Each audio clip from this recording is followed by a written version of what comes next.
야구장의 열기 날로 뜨거워 모두가 야구에 빠져들어가. 하지만 점수는 꼭 핸드볼 같아. 던지고 치고 뛰는데 아쉬워하네.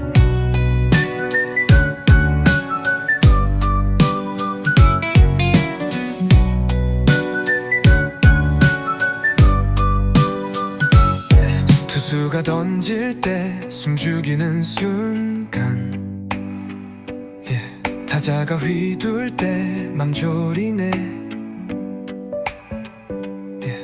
뛰고 달리는 것도 참 멋있지만 야구의 이론 알면 더 즐거워. 양력 강력 그 원리를 봐요. 공이 날아가는 유연한 궤적, 운동량 중경량 에너지 보존. 이론을 알면 경기가 더 빛나죠. 펜스를 넘는 공의 비밀 찾아봐. 타격의 각도와 속도의 비밀. 모두 야구를 더 깊이 느껴. 이론 속에서 선수처럼 감동. 보물선을 그리는 그 한 방의 매력. 그럼 본격적인 야구공 이론 공부에 앞서서 한국 프로야구의 현황을 잠깐 살펴볼까요? 이 그래프는 최근 3년간의 한 경기당 관중수입니다. 코로나가 끝난 후 급격히 증가하고 있죠. 작년엔 드디어 15,000명을 넘었습니다. 야구의 앞날이 기대 뿜뿜입니다. 그런데 마냥 좋아할 일은 아닌 듯합니다. 이 그림은 일본, 미국, 한국의 투수력을 비교한 그래프입니다. 빨간 막대는 최상위 투수 5명의 평균 자책점입니다. 우리가 많이 높죠. 게다가 상위 5명 중에서 4명이 용병입니다. 노란 막대는 경기당 홈런 수인데 일본의 거의 3배입니다. 한국 야구의 문제는 명백합니다. 그것은 바로 투수력입니다. 한국 야구의 과제가 투수력 강화에 있고, 이는 야구공 이론을 튼튼히 하는 데서 출발합니다. 이론은 선수 지도자에겐 필수이고 일반 관중도 알면 야구가 더욱 재미있어질 것이라고 생각합니다. 야구장의 열기 날로 뜨거워. 자, 그럼 야구공 이론으로 들어가 볼까요? 야구 이론의 첫 번째는 양력 이론입니다. 양력이 뭘까요? 우선 단어부터 정의해 볼까요? 물체가 전진할 때 반대 방향으로 받는 힘을 항력 또는 저항이라고 합니다. 그리고 항력의 수직 방향의 힘을 양력이라고 합니다. 양력의 존재는 아인슈타인도 몰랐던 사실이죠. 제가 간단한 양력 실험을 해봤습니다. 탁구공 2개를 조금 무겁게 만들어 수직으로 밀어줍니다. 그리고 헤어 드라이어로 가운데 부분의 유속을 높여줍니다. 그러면 양력이 발생하여 탁구공이 모입니다. 탁구공 바깥쪽과 안쪽의 유속 차이가 탁구공의 양력을 만든 겁니다. 유속이 작은 곳에서 빠른 쪽으로 양력이 생기는 것이죠. 비행기 날개의 예를 하나 더 볼까요? 날개가 왼쪽으로 간다고 보죠. 그러면 공기는 오른쪽으로 들어옵니다. 날개 모양을 보면 날개 윗면은 곡선이고 아랫면은 직선에 가깝죠. 그러므로 윗면을 지나가는 유속이 아랫면보다 빠르게 됩니다. 실험에서 알았듯이 유속이 낮은 쪽에서 높은 쪽으로 양력이 생깁니다. 이 양력이 비행기 무게보다 크면 비행기가 뜨는 겁니다. 비행기가 뜨고 내리고 배가 왼쪽으로 오른쪽으로 방향을 틀고 선풍기에서 바람이 나오고 모두 양력입니다. 이제 우리의 주제인 야구공으로 넘어갑시다. 야구공 주위의 유속을 어떻게 바꾸느냐가 과제입니다. 즉, 어떻게 원하는 대로 공주의 유속의 차이를 만드느냐 하는 겁니다. 야구공은 모양이 대칭이므로 비행기 날개처럼 저절로 양력이 생기지는 않겠죠. 그것은 다름 아닌 야구공의 회전, 즉 스핀을 주는 겁니다. 첫 번째로 백스핀을 줘보기로 하죠. 공기가 앞에서 오므로 윗부분은 유속이 증가하고 공 밑부분은 감소합니다. 따라서 유속이 낮은 쪽에서 높은 쪽으로 양력이 생기게 됩니다. 공을 위로 띄워 올리는 힘인 것입니다. 포심 페스티벌이 이 경우입니다.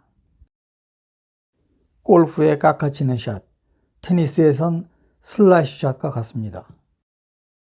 이번엔 회전을 반대로 줘볼까요? 공을 던질 때 톱스핀을 걸어봅니다. 그러면 공 아래 유속이 공 위보다 커지게 됩니다.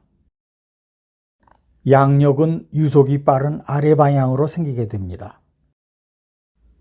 공을 아래로 떨어뜨리며 스플리터 구종이 이 경우입니다. 테니스나 탁구의 드라이브 톱스핀과 같습니다. 이번에는 사이드 회전을 보겠습니다. 투수가 사이드 스핀을 가합니다. 이 경우 공 좌측 유속이 공 우측보다 빨라집니다. 그러면 우측에서 좌측으로 양력이 생깁니다. 슬라이더 또는 스위퍼 구종입니다. 이번에는 역사이드 스핀입니다. 역사이드 스핀의 모습입니다. 그러면 우측 유속이 좌측보다 빨라집니다. 공이 우측으로 양력을 받게 됩니다. 이 구종이 싱커입니다. 이렇게 4개의 기본 회전과 상하 좌우 양력 방향 이야기가 끝났습니다. 이번에는 이들 기본 회전들을 조합해 보겠습니다. 그러면 45도 사선 방향의 회전이 나오겠죠? 첫 번째로 백사이드 스핀, 즉 좌상에서 우하로 백스핀을 줘봅니다. 좌상부가 유속이 빨라져서 좌상부로 양력이 생깁니다. 이 공이 커터입니다. 축구에서 가마차기 바나나킥과 유사합니다. 이번에는 우상에서 좌하로 백스핀을 줍니다. 그러면 우상부 유속이 빨라져서 그쪽으로 양력이 생깁니다. 이 공이 소위 투심 또는 투심 페스티벌입니다. 축구에서 아웃사이드 프론트 킥과 유사합니다. 이번에는 좌하에서 우상으로 톱스핀을 줍니다. 그러면 좌하 쪽이 유속이 빨라져서 좌하 양력이 생깁니다. 이 공이 커브볼입니다. 마지막으로 우하에서 좌상으로 톱스핀을 줍니다. 그러면 우하 쪽 유속이 빨라져서 우하 양력이 생깁니다. 이 공이 체인지업입니다. 이렇게 해서 8가지의 회전과 양력 방향이 모두 정해졌습니다. 이제 양력의 방향들을 정리해 봅니다. 구종별로 45도 간격으로 양력의 방향들이 정리됩니다. 양력의 방향이 12시부터 시작해서 시계 방향으로 4심, 2심, 싱커, 체인지업, 스플리터, 커브, 슬라이더, 커터입니다.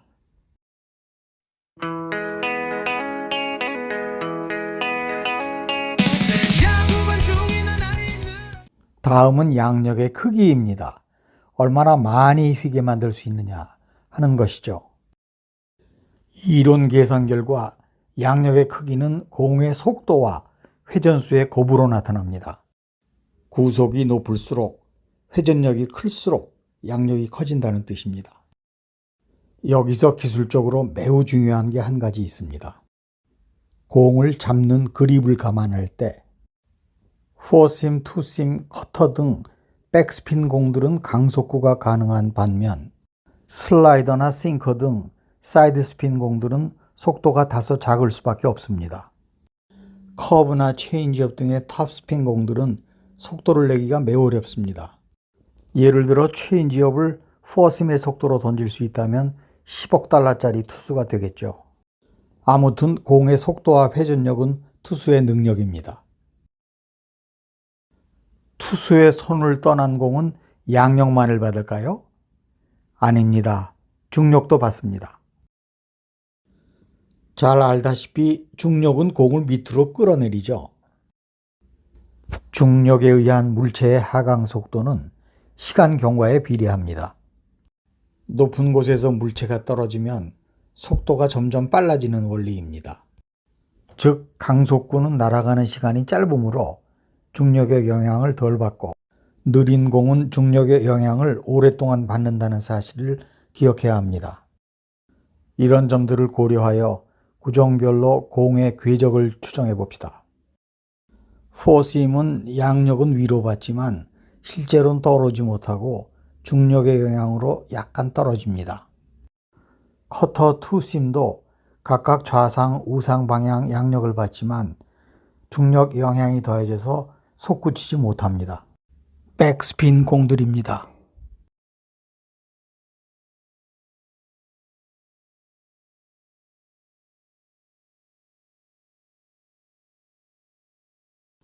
슬라이더, 싱커 등 사이드 스핀 공 역시 중력 효과가 더해져 옆으로 약간 떨어집니다.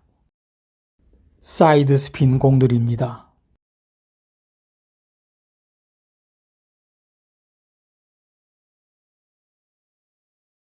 마지막으로 커브, 체인지업 등 톱스핀을 동반하는 공들은 중력 영향을 오래 받아 포물선으로 많이 떨어집니다. 탑스핀 공들입니다.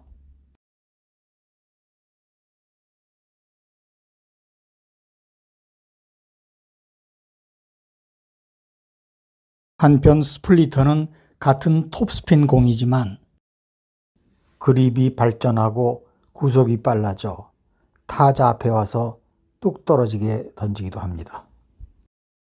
스플리터 구종입니다.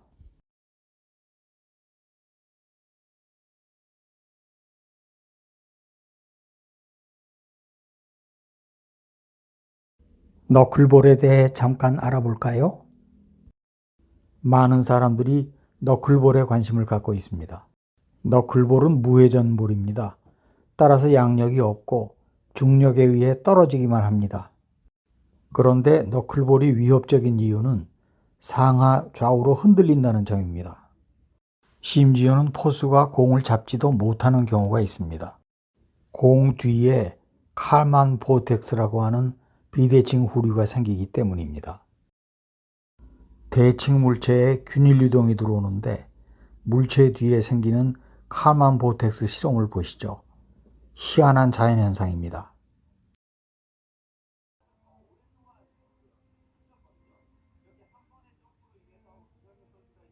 바람이 앞에서 부는데 건물이나 굴뚝이 좌우로 흔들리는 이유죠. 이상으로 야구공 양력 이론 설명을 간단하게나마 마치겠습니다.